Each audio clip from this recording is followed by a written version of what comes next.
If you're looking to buy an investment property in 2023, I hate to be the bearer of bad news, but I personally am no longer buying real estate investment properties.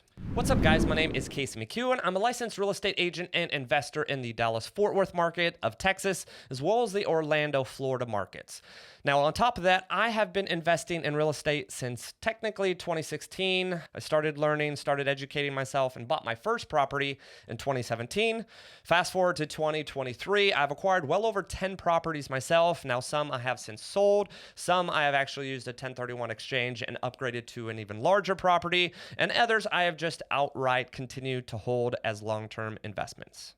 Now, the total value of my rental properties is roughly about $5 million, but I will tell you, I certainly have bought a lot of those properties, or I guess you could say, whether it be a sale or a 1031 or whatever it may be, I certainly have felt a little over leveraged, meaning I've probably purchased properties before I should have. Now, I'll give you one example in particular. I actually contracted a single family rental that is now essentially rented for the next 24 to 36 months. But at the time that I actually contracted that house, I didn't even have the money to put as a down payment on that house, let alone to be able to spend $100,000 remodeling it, which was roughly about what I spent at the time. So now it being the middle of 2023, and if you've been following my real estate journey, you know that I just finished a cabin up in Broken Bow, Oklahoma.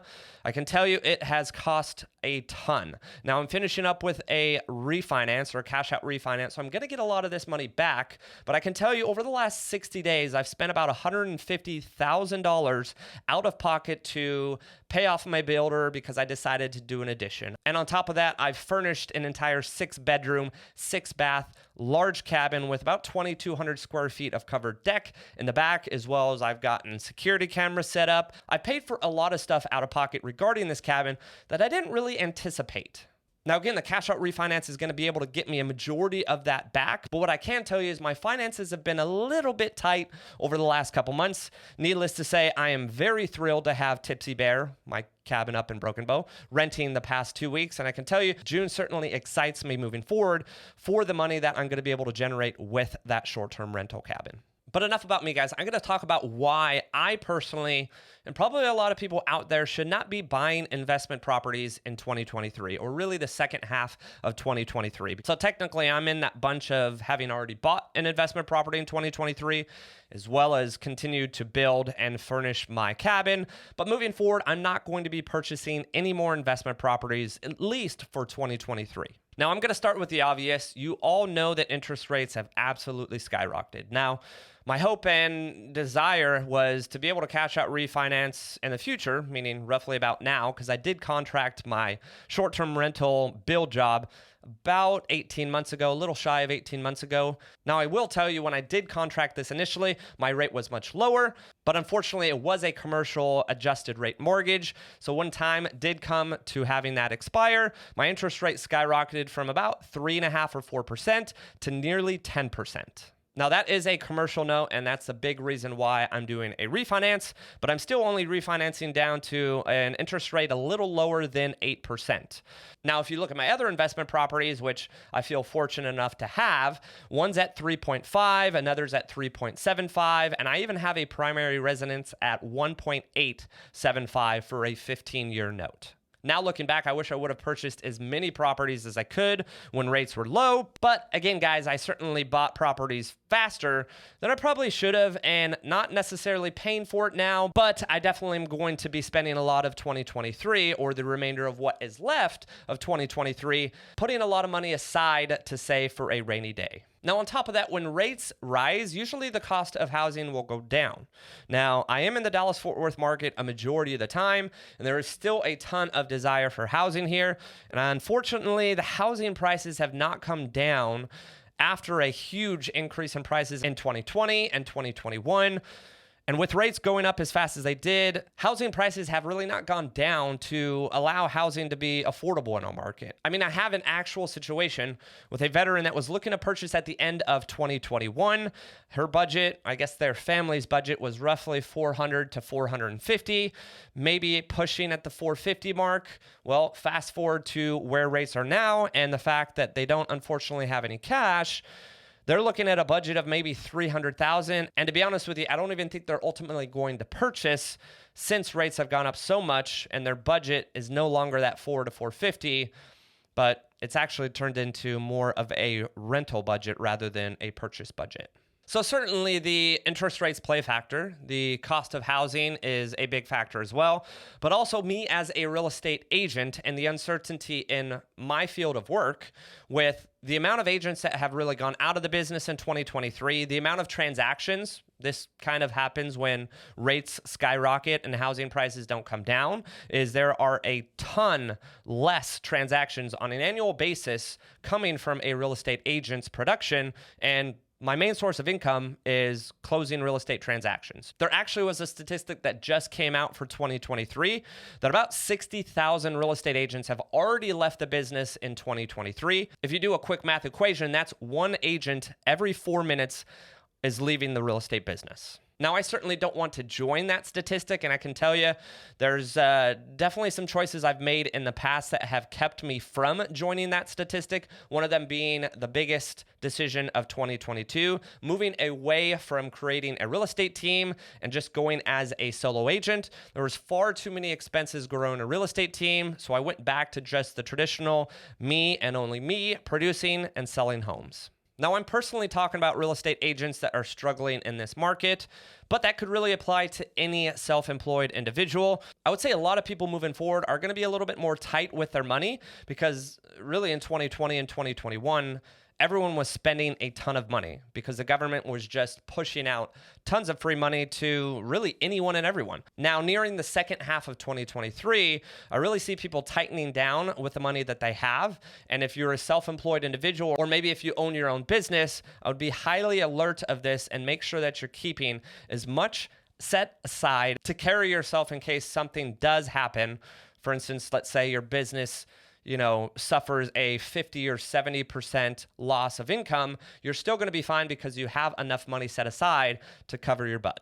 Now, the next big reason why I'm going to stop purchasing real estate investment properties is because I'm over-leveraged. I got to be brutally honest with you guys. The amount that I wound up spending for furnishing Tipsy Bear, a lot of that was spent using credit cards, meaning I was racking up a large amount of my credit cards because that's the only money that I had available to purchase the furnishings that went into Tipsy Bear. Now, the other alternative was to not furnish Tipsy Bear, and I was going to continue to pay a very hefty mortgage with no income earned.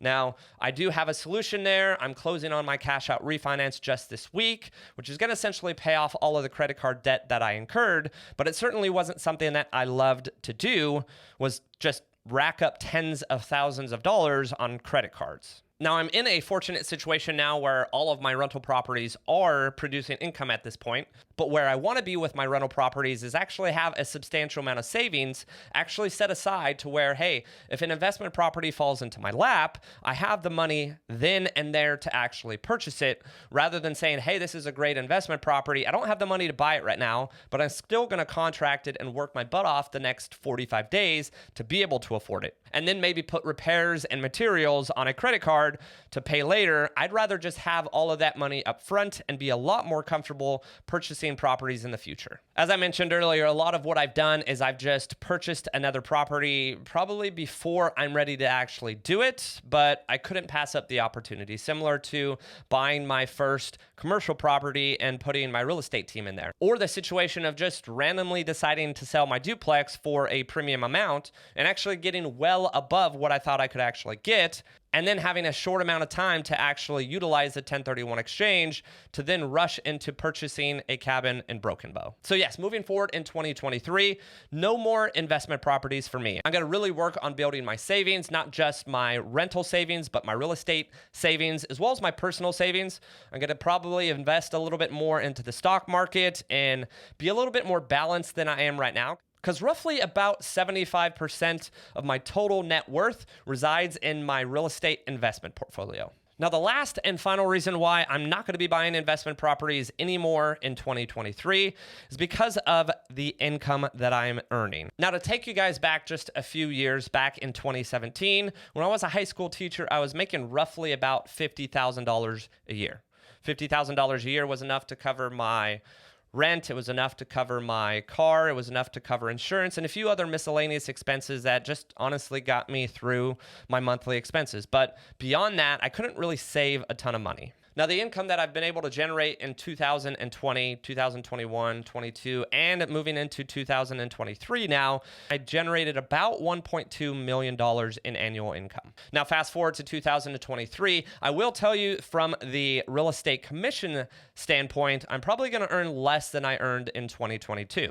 I also don't have a real estate team, so the money that I actually earned from my real estate team is no longer there, but now, that's just honestly a side comment because my team actually cost me about 4 times as much as they actually earned. So I'm really saving money when it comes to that real estate team that I disbanded. But I'm fortunate enough to be in real estate in what I feel like is a really, really good time. Now, I got in real estate back in 2017 when I got licensed. I joined a company called eXp Realty. Now, at the time, they were the only brokerage that had really a new brokerage model or new real estate brokerage model that no longer took a ton of money from a producing agent. If you're a producing agent and actually help the brokerage grow, you can actually build a large amount of passive income. Now, I spent 3.5 years at eXp Realty and made the transition in October of 2020 to a newer brokerage called Real. Now, what I can tell you is Real brokerage has been absolutely life-changing.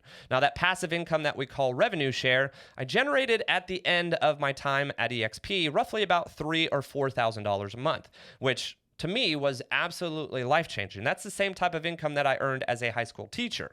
But by moving over to Real and helping Real grow from roughly about 1,100 agents to north of 11,000 now, I'm actually generating close to $50,000 a month in that passive income, again, revenue share, just by being at Real Brokerage, helping the brokerage grow, and even helping the agents that come over to Real Brokerage continue to build their organization and help them build their passive income. Now, this source of income that probably by the end of the year will surpass my actual gross commission income, which is the income that I earn from selling homes, that truly has been a lifesaver. It's allowed me to step away from building a team. It's allowed me to focus on an aspect of my business that doesn't require me to be spending tens of thousands of dollars. So I've been able to eliminate a ton of expenses. Now, by eliminating a ton of expenses, I've also been able to grow my income. And we all know the entire goal is really to increase your income and lower your expenses. So over the last year, I've done a lot of eliminating expenses. And now because of revenue share, I've actually been able to increase my income even more than what I generated in 2022. But I've also been able to become even more profitable by doing so. So the goal here is, again, to increase my income, lower my expenses. This allows me to be more profitable. By being more profitable, yes, I can continue to purchase investment properties, but I want to be a little bit more liquid than I have been in the past, meaning I want to continue to put money aside in my savings, meaning personal savings, and build a good nest egg both for my rental property business, but also for my real estate business, which honestly has had some difficult times with all the expenses that it's been occurring over the last 12 months. So by choosing to change the source of income that I was generating for majority of 2022, which was my team income, to mostly focusing now on selling homes personally and building my revenue share, it's allowed me to become a whole lot more profitable. And moving forward, I'm going to be in a much better position to purchase investment properties than I have been in my past.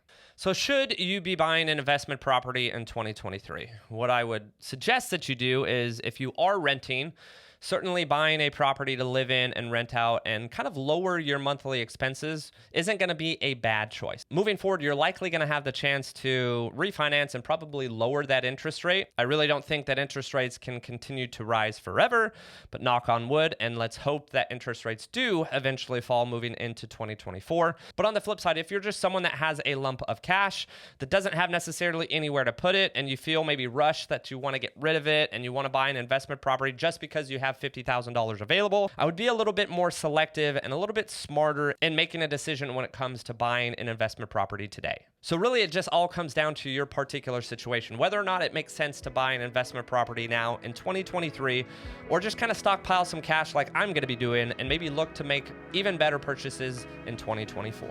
Thanks again for watching, guys. Make sure to like and subscribe. It really does help, and stay tuned for the next video.